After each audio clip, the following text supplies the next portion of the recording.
Hello guys, I want to show you how to play Doc, or rather how I play him personally. So I use the MP5 with ACOG and Flash Hider currently. You can use the muzzle brake if you like to go for one taps and tap fire, and Flash Hider if you want to go for sprays and full auto.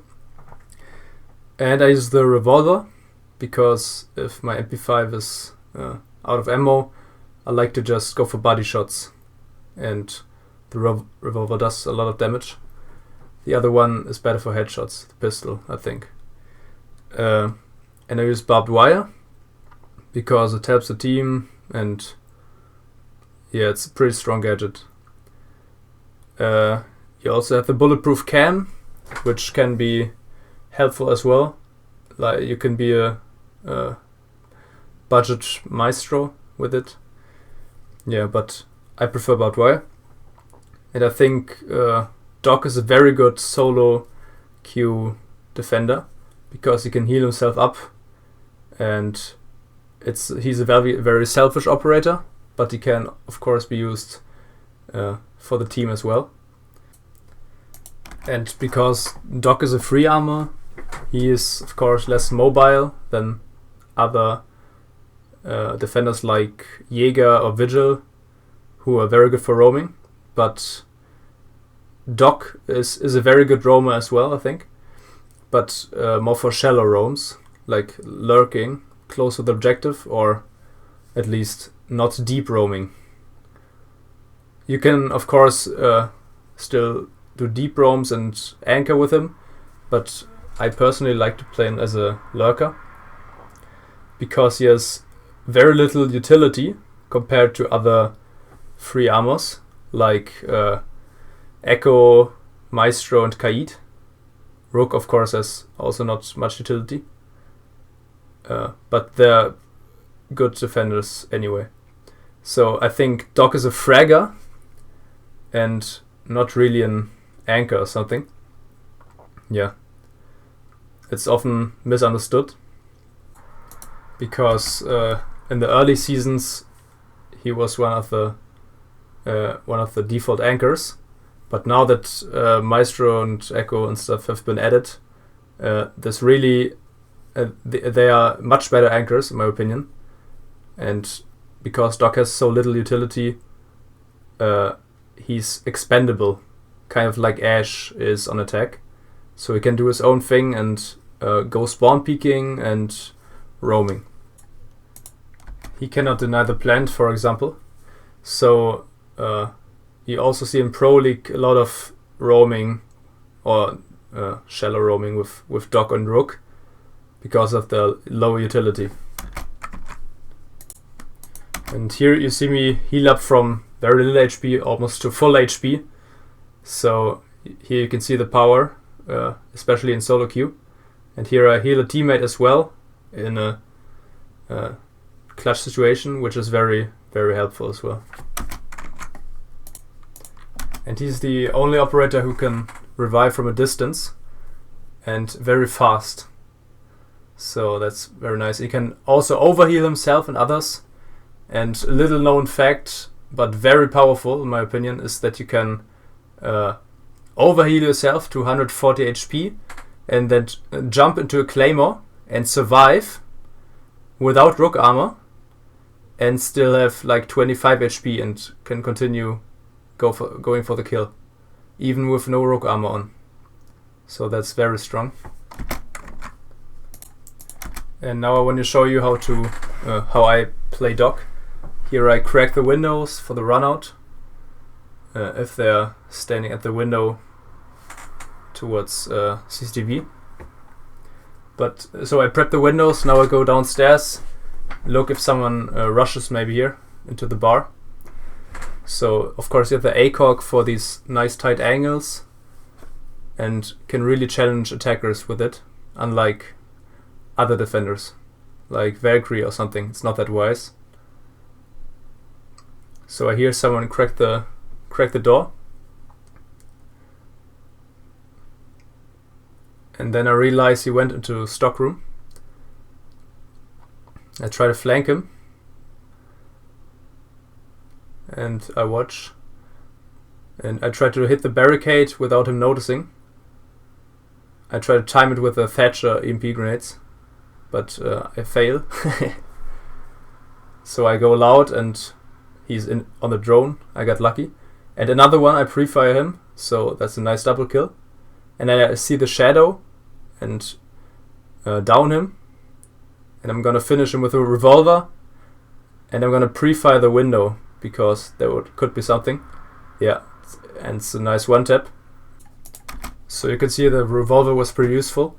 Now I place barbed wire here on the stairs, so to deny the rush up there.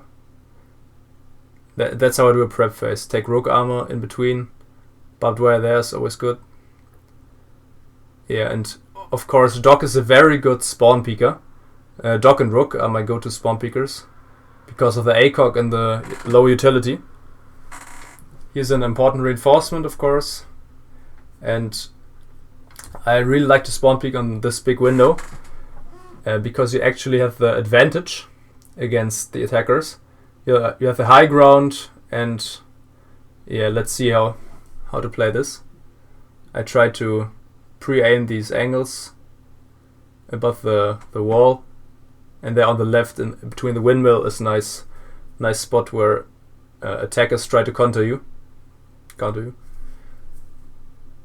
So I hear some attackers there, and there's the first one. I try to challenge him, I hit him, and then I get a nice kill.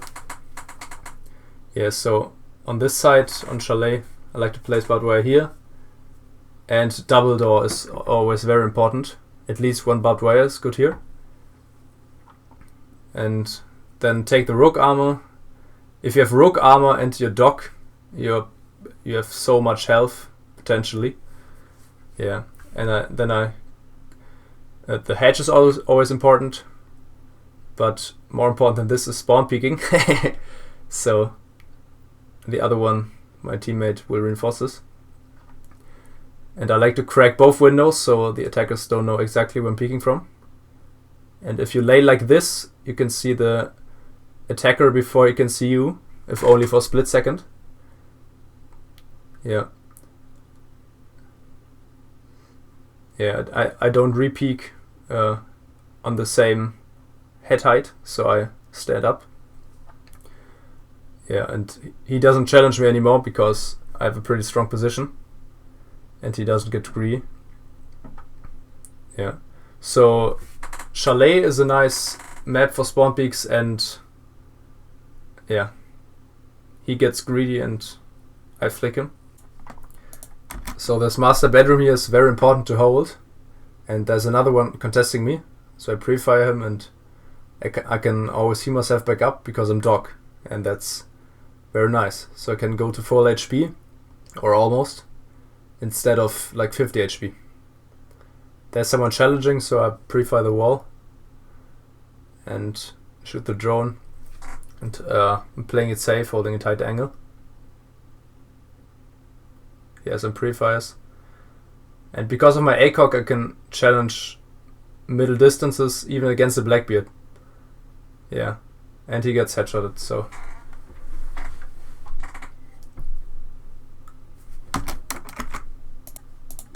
Chalet and Oregon are maps where I really like to defend by spawn peeking from the big windows. And here's another spawn peek, but there's nobody there. Yeah, I really like to go for spawn peeks with Doc. It's often a nice tactic. Here's a pre-fires here. You can sometimes wallbang someone there. And now I want to show you how I play Doc on this side, on Drug Lab. This is a nice corner here. I'm looking for rushes right now. Maybe an Ash going for haunted stairs or something. And here's a nice angle into the yellow stairs. I like to hold it as a defender or as an attacker. It's pretty strong. Yeah, also with the ACOG especially helpful.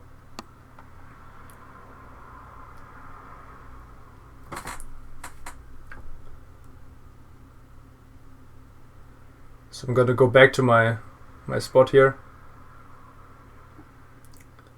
this general area is pretty good to hold. I don't really like anchoring on Drug Lab because you're pretty vulnerable, especially if the hatch is open and one wall as well. Then you have nowhere to sit, and they're always on top on the cafe making murder holes, so this site is pretty trash in my opinion. But you can defend by shallow roaming. You can do it with Jaeger or another operator, but Doc is pretty good here.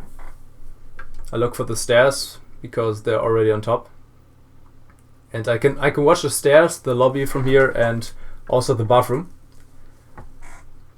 and also go back and contest the yellow stairs if I want. Yeah, so I sit here and wait a bit. Yeah, I get the call to the bathroom and hear the barbed wire and pre-fire. Yeah, and that's a nice kill. And then I hold an angle onto the lobby, and I see another one and easy kill. Also a headshot, which is easier with an ACOG. I really get much more headshots with ACOG operators than like holographic or something. Here I hear someone pre-fire him through the wall and he shoots back, but the time is ticking down. I go back towards the objective, or close to it at least. That was Stump. He's already dead. My mate is pretty good, he can kill someone, but I have to step in as well. So that's it. That's how I play Doc. I hope it was helpful. Maybe you learned something from it. Yeah, thanks for watching.